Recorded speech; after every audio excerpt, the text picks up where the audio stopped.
Welcome to Sustainable Leadership Live. I am Lisa Danforth, your host, and today I have the fabulous Felicia Searcy, who is a dear friend, colleague, who is absolutely amazing. I cannot wait, Felicia, to hear what you're going to be talking about, just digging in and teasing this out. So welcome to the show. I am thrilled to be here, Lisa. Thank you for having me. Yeah. All right. Before we jump in, I just want to share a little bit about Felicia.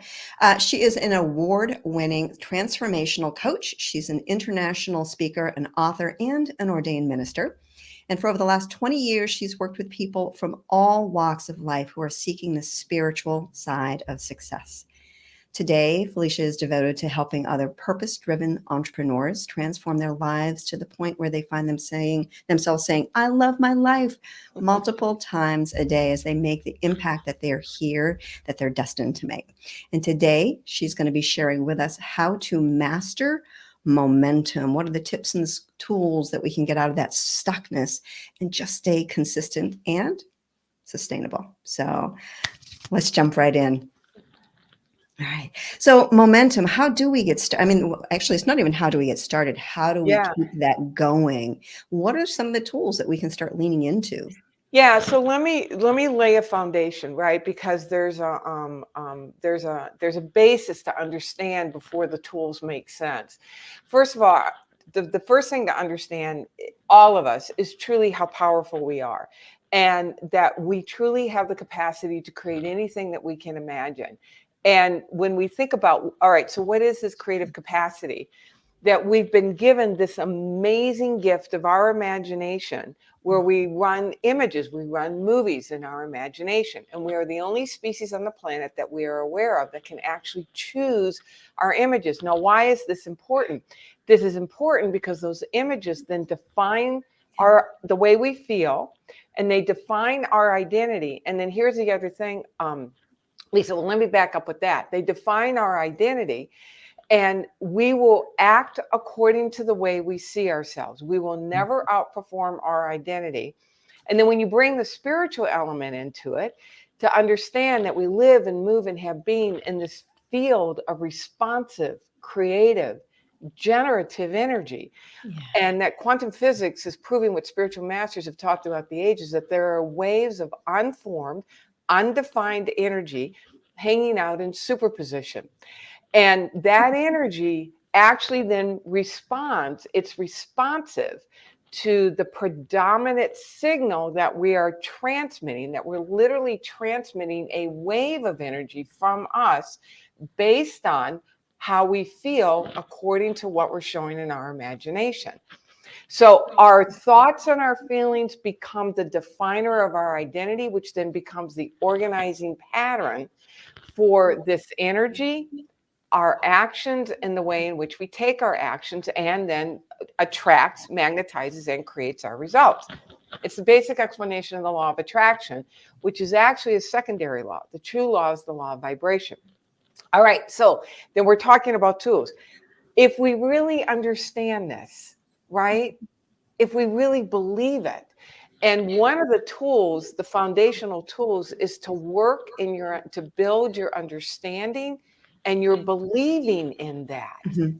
Because what you're being asked to do, what this universal intelligence who gave us this gift is asking us to do, is to believe more in the image than we do in what's happening in our world. To believe more in the gift of the dream than in the conditions that are happening in our world. So that's tool number one. Is number one, understand this. Just a little tool. Yeah, this is not for lightweights. This is why so many people say, oh, I believe that. But yet they get stuck, right? Mm-hmm. That there's a disconnect between what they know in their head. You know, Bob Proctor used to call it superior knowledge and inferior results. Not that people have inferior results, but they're just not the results that you know you're capable of. Right. And the disconnect is having the information, but not really believing it to the point where you organize your life around it. So that's tool one. So then, can I keep going? You keep going. I'm just sitting here like, yeah, I'm gonna have to go back and watch so I can take notes. So if we really believe that our thinking has something to do with our results, and I would venture to guess that, if you're watching this and you're hanging out with Lisa, then you haven't, there's a level of understanding of that. Then the second step would be to literally devote your life to living from the most powerful, potent, holiest of all questions that we can ask, which is, and write this down because you will forget, what would I love? What would I love? Mm. What would I love to do, have, Mhm. give, be? What would I love? Understanding that it is love itself that's seeking to express through you. Now, here's the thing to understand about your dream as you're answering that question. Most people think that the purpose of that question is then to achieve the goal, right? I got a goal. I'm focusing on the goal. I'm going to achieve the goal. I'm focusing on the doing, probably. Yes, focusing on the doing and the achievement, right? The thing to understand is that the purpose of that desire, that by the way is not your desire. You don't have a desire. You are receiving a desire from this life force energy. It's to help you discover more of your amazingness, more of your brilliance, more of your magnificence. That the dream requires that you dig down deep and access those deeper, richer, more purposeful parts of you as you grow your connection to the stream of intelligence that created you. And here's the real gift, that as you do that, now your life becomes richer, freer, Mhm. more fulfilling. And that's where your true contribution comes in. And so often people go from manifestation to manifestation. Okay, I got the money. Phew, now I'm okay. And then fear jumps in again, right? Right. And so then they go on and they manifest the next thing. And they keep thinking that it's the manifestation that's solving the problem. This is why people get stuck. I want to back up a little bit because everything that you're sharing is so huge. And I do believe, and I'm hearing more and more people who are leaning into this, but it's still big, right? It can be like, Yeah. yeah, but I can't wrap my arms around this, Yeah. right? So can you repeat what you just said? Because I think that that is just key, foundational in where you're going. Yeah. And so I'll repeat it and then I want to finish it Okay, because sorry. that's okay. Because people go from they see a situation, they want to solve the situation, they're anxious about the situation, and so they work, quote, the law of attraction as if it's the only law, and they fix the situation, and then they go, oh, okay, now I'm okay. And then, And then another one, that's it, right? Well, for one thing, that's life, right? And what's happening is that people are, quote, using the law, and we're using the law all the time anyway, to go from fixed situation to fixed situation, thinking that's going to solve their problem. They are still focused on fixing things out here in order to be okay. What mm, people miss is that it's not the fixing of the situation, the resolving of the situation that creates freedom. It's understanding the cause of our results that creates freedom. It's when we truly understand that there are immutable laws that govern our results and that there is a power expressing and expanding through us, and that your dream is the mechanism by which you express this power and deepen your understanding of the laws as you grow. There's never a condition that can grab you by the throat and get you. and what I really want to tie this to, I mean, there's so much there. We could tie it to 1,000 different things. But as you're talking, like that is what allows us to live and lead sustainably when we're That's not looking it. externally for the success, that we understand that it comes from within. And I also want to mention, you said we're either using that intentionally or unintentionally, but Yeah. whatever it is, those thoughts, those beliefs are driving our behavior, whether it's intentional or whether it's unintentional. So why not make it intentional? Well, and that's it. And yes, it's driving our behavior, and it's also communicating, it's transmitting the signal of what you expect and what you believe into this invisible intelligence. And the only thing it can do is organize according to your predominant identity. That it cannot do anything beyond what you are able to Mhm. accept and receive. And so one of the key pieces of work that we do, that I do with people, is to literally raise your receiving threshold, to raise your capacity to accommodate. We have to literally train ourselves to accommodate a greater degree of good, a greater degree of flow, a greater degree of abundance in our lives. Which keeps the momentum Yep. flowing. Can you go a little bit deeper about that, if you don't mind? That, I mean, I know supports the momentum, but like, how do we do these things? How do we raise everything up? Yeah. So it's a rigorous practice. I'm just saying, right? Because we all, so how do we do this? Well, first of all, acknowledge, excuse me, that who you are today is a perfect fit for your current life, right? That So good, so good. yeah, who you are today, you and your life fit perfectly. Your dream life is asking you to step into a even more dynamic version of yourself.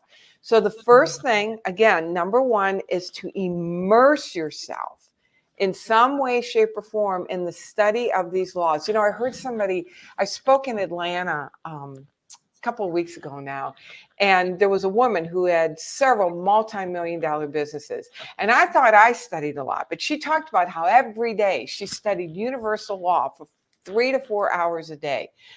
I study probably 1 to 2, sometimes 3 hours a day. Because I realize that this is the most important thing that I can invest my time, my energy, my resources. I'll invest anywhere between $50,000 to $100,000 annually in my own study, because this is the foundation for everything. If we don't have this, it doesn't matter what other pieces we're putting on top of it, because you're putting it in this container of Mhm. transmission. You're laying So, the foundation, is the way that I love to think about it, right? So you're laying the yeah. foundation or cultivating the soil or however you want to phrase it, that everything else comes up from. Everything, and it's the container that you're putting it into, Mhm. right? So, number one, to really dedicate to a very systematic methodology of study, and to make sure that you're studying with people who understand the laws, have proven them in their own life, and care deeply that you access and activate this in your life. Then you're working with that question every day. What would I love?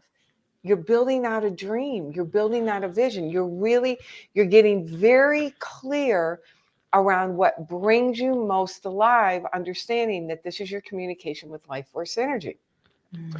As you have the vision, and one of the things I'm going to share is like a whole process of, once you get this, what do you do with it? And right. So one of the things that you're doing every day, you make an advanced decision about what are you going to pay attention to, because Mm. our attention activates the images, and we have a habit around what we pay attention to that is in perfect alignment with what we know about the world in this moment and how we see ourselves. And so our dream is asking us to start paying attention to different things and pay attention to things differently. So you're making an advanced decision that my dream, the person who achieved this dream, this is what they noticed today. This is what they captured their attention today. Then you make an advanced decision. You go through your day and you identify the different situations, and you make an advanced decision about who's the person that's showing up that's congruent with your dream. Like right now, as I've been sitting here with you, Lisa, I've asked myself several times, Who am I being? Am I being the person who has generated my current results, which, by the way, are really good? Or am I being the person who is generating my dream results? And it's a subtle, energetic Mm. identification in any given moment, because we're always transmitting. The more we do that, here's the thing that we're doing. This is why this is important. The more we do this, we're literally changing the way we think.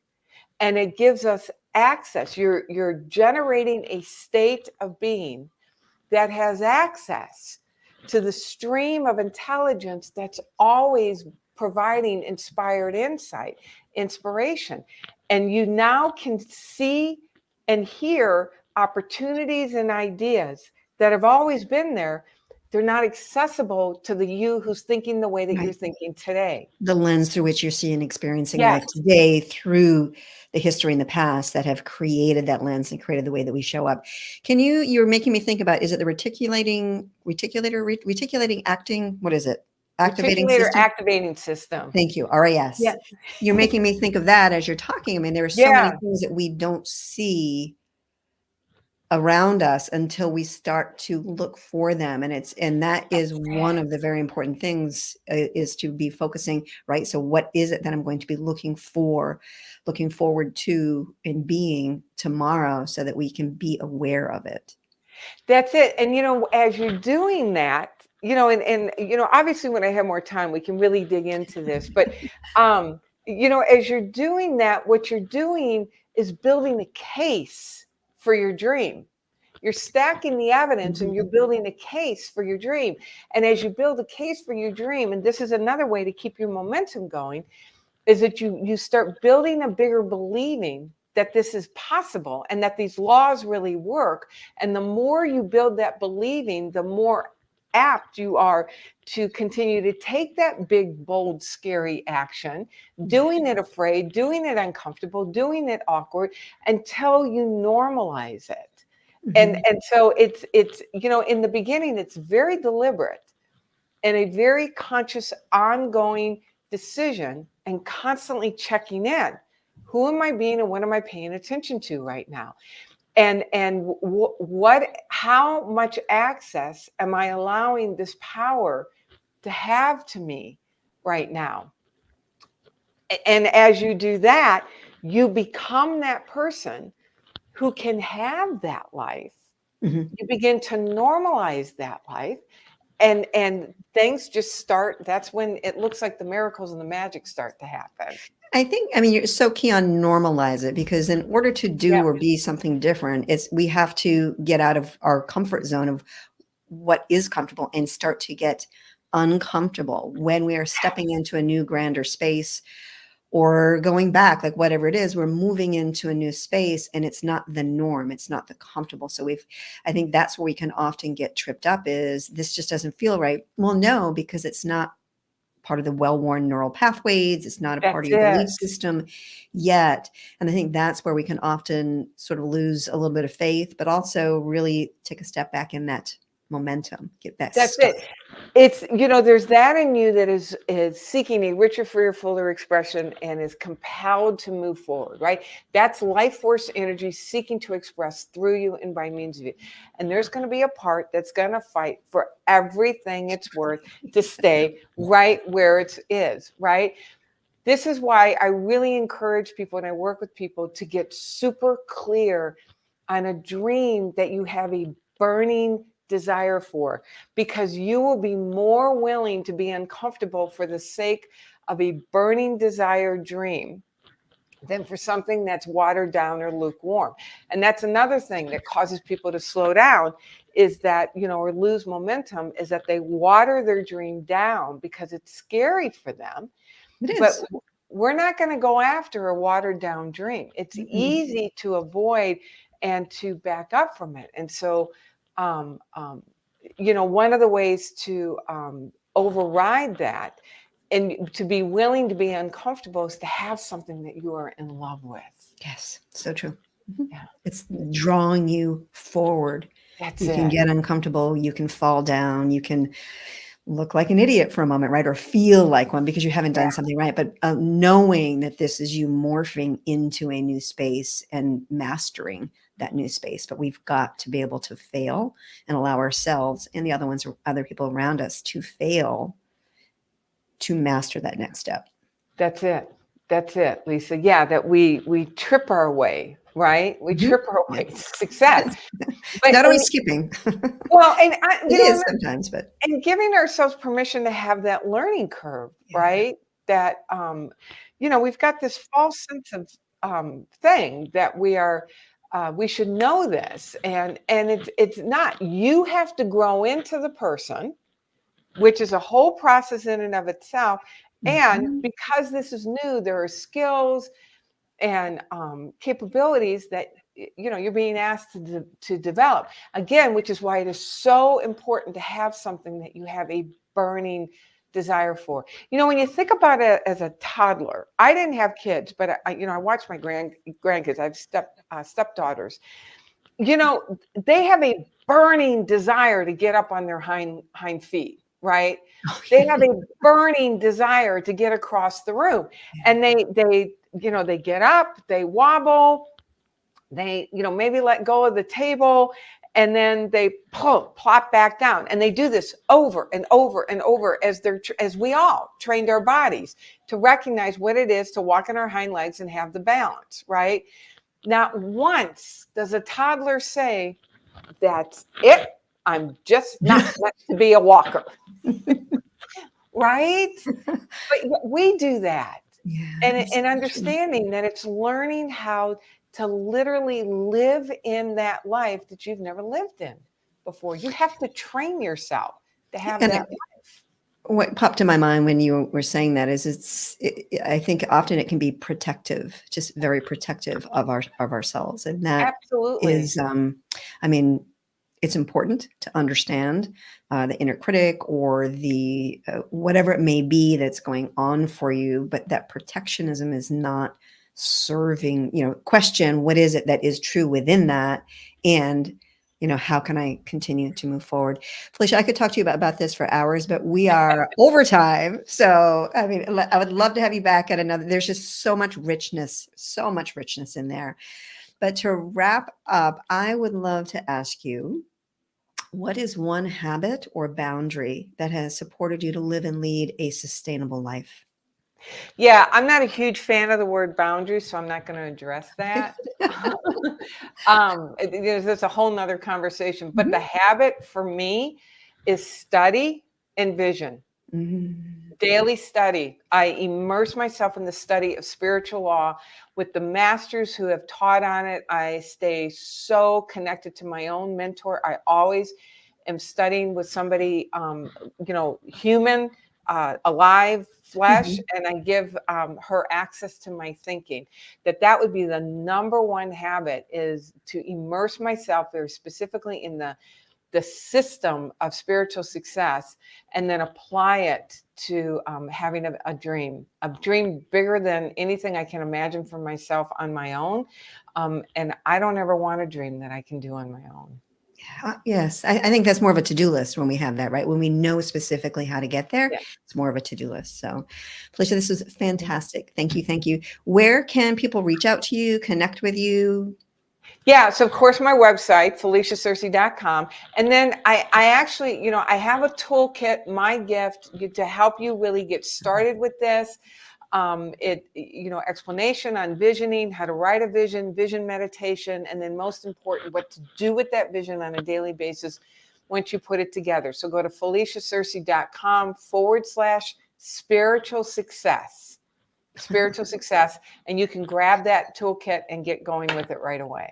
All right, I'm going to do that in a couple of minutes. I can't wait. Thank you. Thank you. I really appreciate it. Thank you, Lisa. Next Wednesday, March 1st, my birthday month, we have Oh, Eric Leffler, who's going to be talking about emotional awareness. I think we can all lean into that a little bit in every area of our life. So please join me next week, March 1st, with Eric Leffler. We, again, talking about emotional awareness, 10 a.m. East Coast, 7 a.m. Pacific time. And we will see you there. Felicia, thanks again. I really do thank appreciate it. you. All right. Bye-bye, everybody.